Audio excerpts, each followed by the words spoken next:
¿Cuáles son los principales ejes de la Reforma Protestante? ¿Cuáles son las huellas religiosas, civilizatorias, políticas que ha tenido este vasto movimiento del siglo XVI? Soy Bernardo Barranco y le invito a que analicemos los 500 años de la Reforma Protestante, aquí, en Sacro y Profano.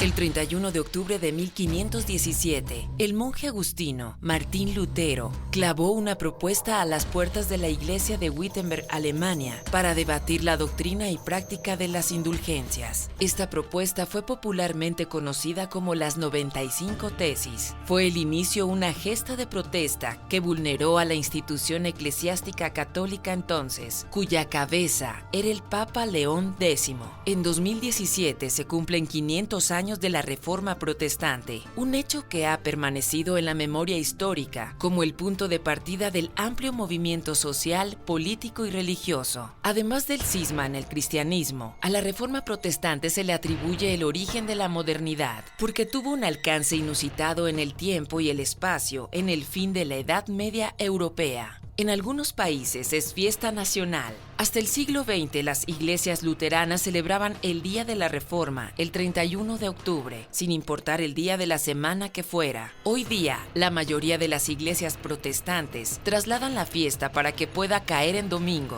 llamado Domingo de Reforma. El Papa Francisco viajó a Suecia este 31 de octubre para participar en los actos conmemorativos del 50º aniversario de la Reforma Protestante. Todo un símbolo si se tiene en cuenta que la orden jesuita a la que pertenece se fundó para defender la fe contra las herejías de Martín Lutero. Francisco dijo que nuestra división ha sido una fuente inmensa de sufrimiento y malentendidos. Como católicos y luteranos, hemos emprendido un viaje de reconciliación en común. Integradas por unos 800 millones de fieles, originalmente se distinguen tres grandes ramas en la Iglesia Reformada: las iglesias luteranas, heredadas del pensamiento de Lutero, las iglesias calvinistas, reformadas o presbiterianas, y la Iglesia anglicana.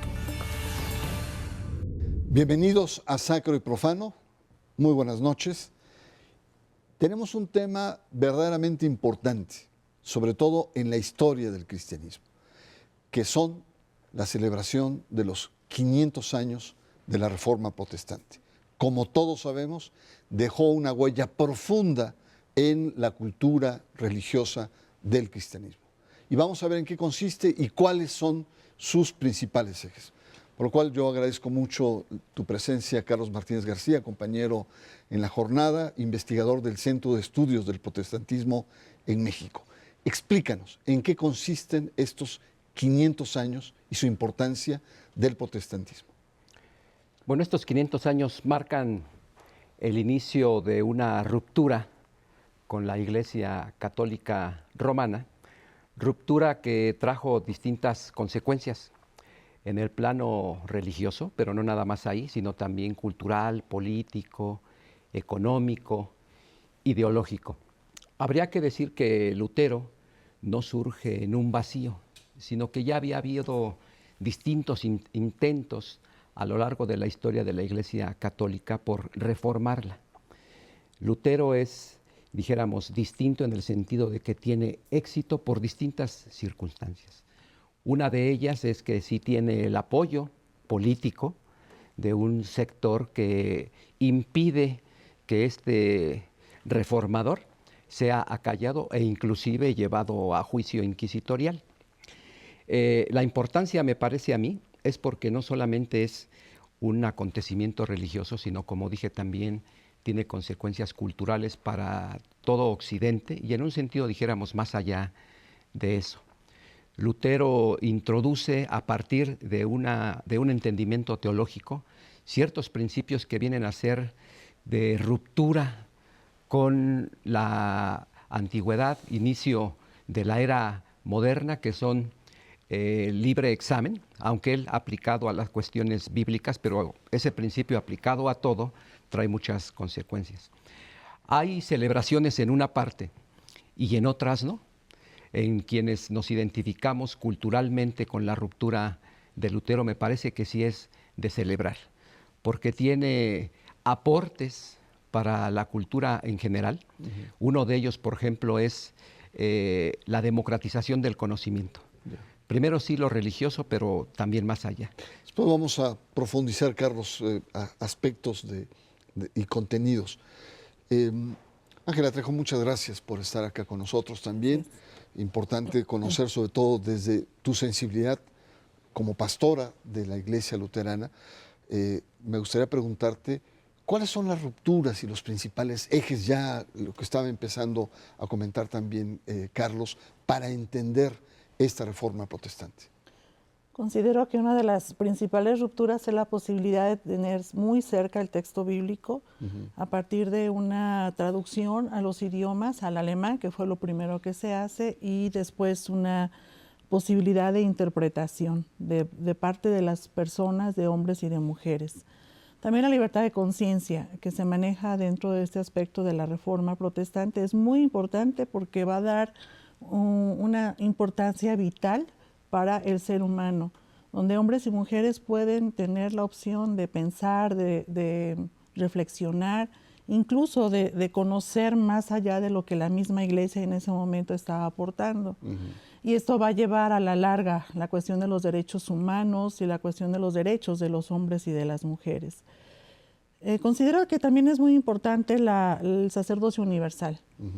Porque esto va a dar pie a que sacerdocio universal. ¿Qué quieres decir con esto? Es un texto que está en Primera de Pedro, en el texto bíblico, y que Martín Lutero recupera para aportar a que hombres y mujeres puedan participar dentro del ministerio. Esto es muy interesante y muy importante porque permite que las mujeres estén dentro del ministerio ordenado, pero también laicos, que no se necesite solamente la ordenación de una iglesia, sino que los laicos participen libremente dentro de las comunidades. Creo que también es importante rescatar la posibilidad de que se pueda hacer una reflexión o una crítica hacia las autoridades que estaban en ese momento y que después van surgiendo, tanto las autoridades políticas, sociales, como las religiosas. Creo que era importante dar ese paso que ya se estaba haciendo, no es solamente algo propio del tiempo de la Reforma, pero ahora ya hay como esta posibilidad de poder hacer esa crítica, de poder reflexionar, de poderse preguntar si estaban de acuerdo con una autoridad o no, y se le da un cierto poder a la cuestión comunitaria. Muy bien, pues muchas gracias, Ángela. Lo que va quedando claro es el eje de esta reforma que se está celebrando 500 años después, es un personaje como Martín Lutero, que ya hemos visto, precisamente estuvimos los tres analizando la historia de Martín Lutero. Dos, Martín Lutero no es un accidente, es decir, es un proceso que se va acumulando y que cuaja con el apoyo masivo e institucional de una intuición que, como muy bien dijo Ángela, son una serie de cuestiones como el uso de la Biblia, los ministerios universales y sobre todo capacidad de crítica. Vamos a profundizar más lo que representa estos 500 años, porque sobre todo, como ha planteado Carlos, es el advenimiento de la puesta al día hace de 500 años de una iglesia de la era medieval, podríamos decir, a aspectos en las sociedades modernas contemporáneas. Está usted en Sacro y Profano. En un momento más regresamos.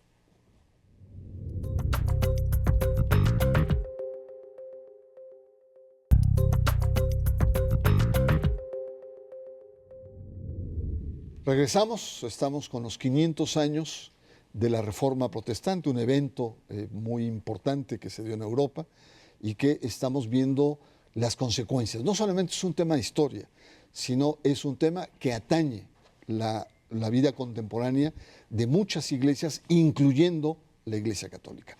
Carlos Martínez, una pregunta un poco para entender la profundidad de la Reforma. ¿Qué hubiera pasado si no se hubiera dado la Reforma? ¿Qué tipo de cristianismo estaríamos viviendo si esta reforma no hubiera tenido el desenlace que tuvo? Bueno, las posibilidades de que son en un sentido infinitas. Si no se habría dado la reforma, a mí me gusta más hablar sobre los hechos que sucedieron que aquellos que no sucedieron o no pudieron haber sucedido. Pero haciendo un ejercicio de imaginación, pues habría seguido la inercia de una iglesia que habría que recordar el momento en el que Lutero se levanta en su crítica muy fuerte inicialmente contra la venta desatada de indulgencias, un comercialismo de la fe que a él le escandaliza, y no solo a él, sino a muchos. Indulgencias son los perdones que otorgaba la iglesia por pecados o por cuestiones. Perdón, quitar a la gente un tiempo de estar penando en el purgatorio y demás. Esa crítica a ese hecho, porque también esas indulgencias en parte, muchos de los fondos se canalizaban para la construcción de la Basílica de San Pedro.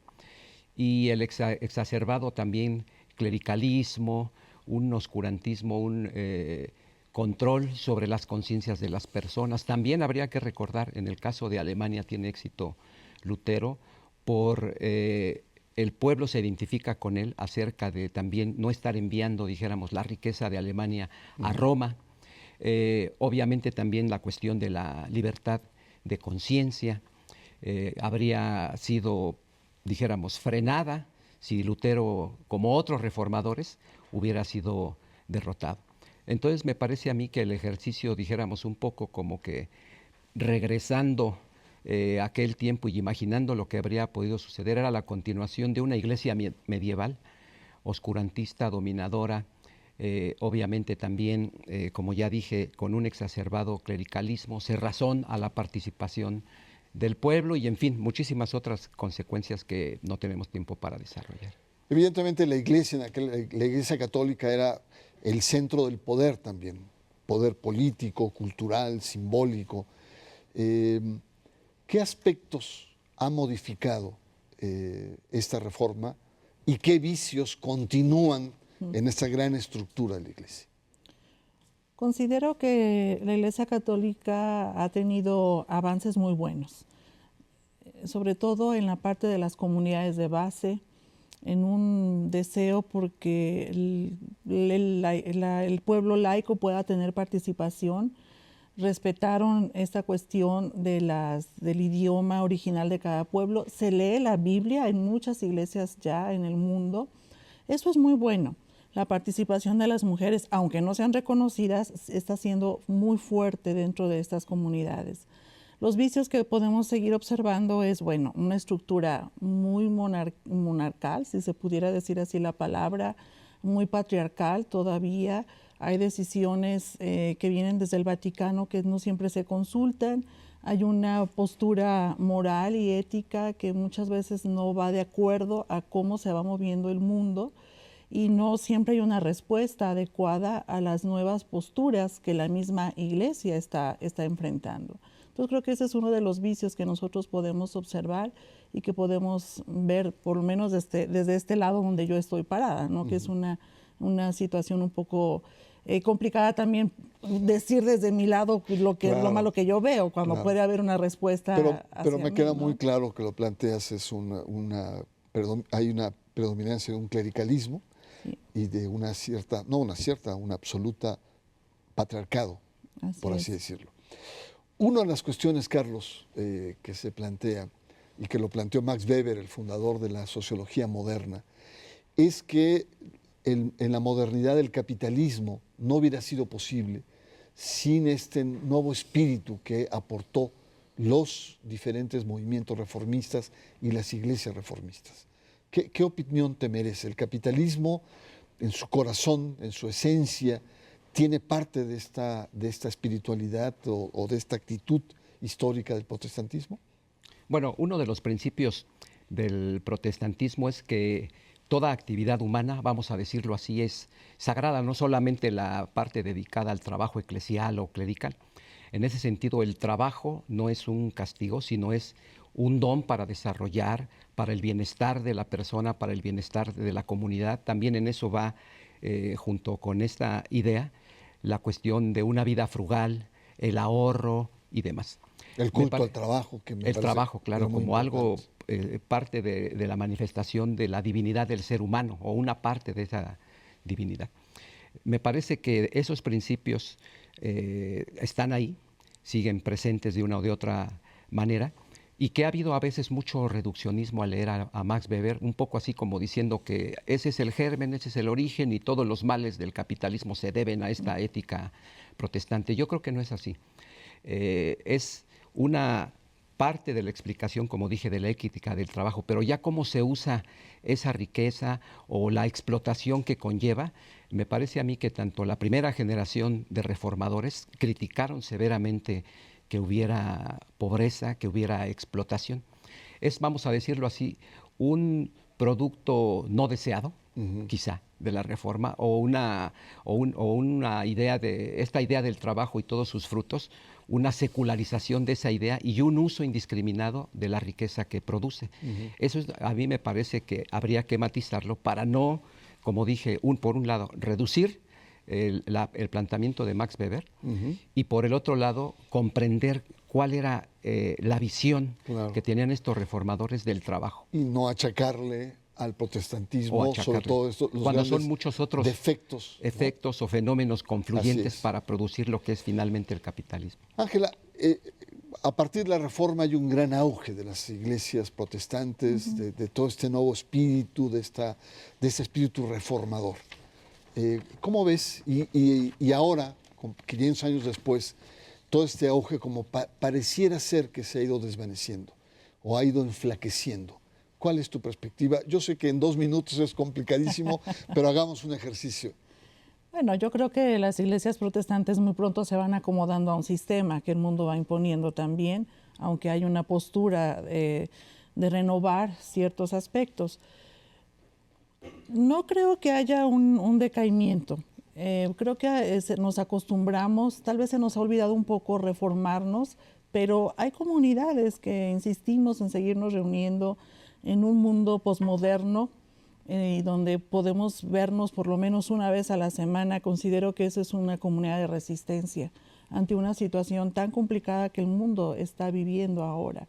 El poder tener la oportunidad de encontrarnos con otros hombres y mujeres, identificarnos con alguna espiritualidad, pero también internarnos en algún problema social. Creo que ahí es el punto de unión de nuevo y de rescate de lo que la Reforma Protestante nos heredó.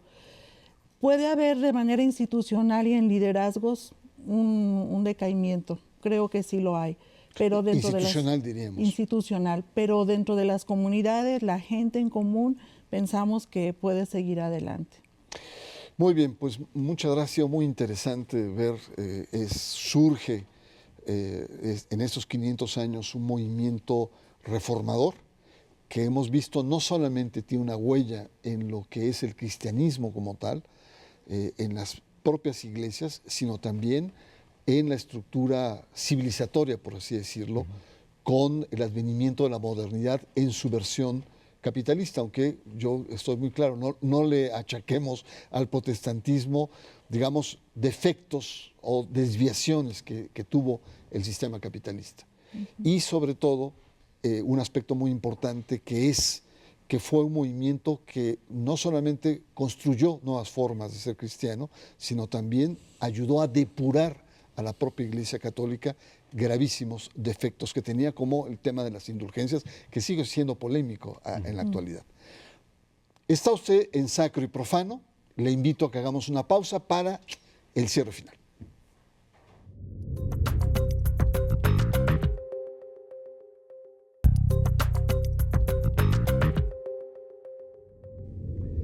Regresamos con los 500 años de la Reforma Protestante y en el mes de octubre hubo un gran festejo en donde participó el Papa Francisco.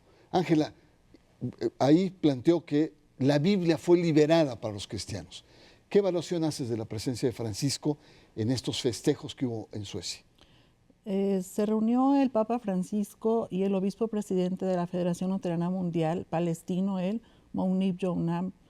Muy interesante este ejercicio porque los dos fueron convocados a Lund, Suecia, para participar en este pequeño pueblo y participar de una liturgia. Y después la reflexión que hace el Papa de la Biblia acercándose al pueblo, bueno, para mí es un símbolo muy fuerte, porque después del conflicto viene la comunión entre las dos iglesias, y eso es un símbolo interesante, es dar la oportunidad y rescatando un símbolo de la Reforma, que es el texto bíblico dado al pueblo, cosa que ya se había dicho desde antes, pero que lo diga Francisco, al lado, siendo latinoamericano, al lado de un luterano palestino, creo que el impacto debió de haber sido mucho más fuerte. Carlos, tú escribiste un artículo crítico sobre este evento. ¿Por qué no nos planteas muy brevemente cuáles fueron esos aspectos?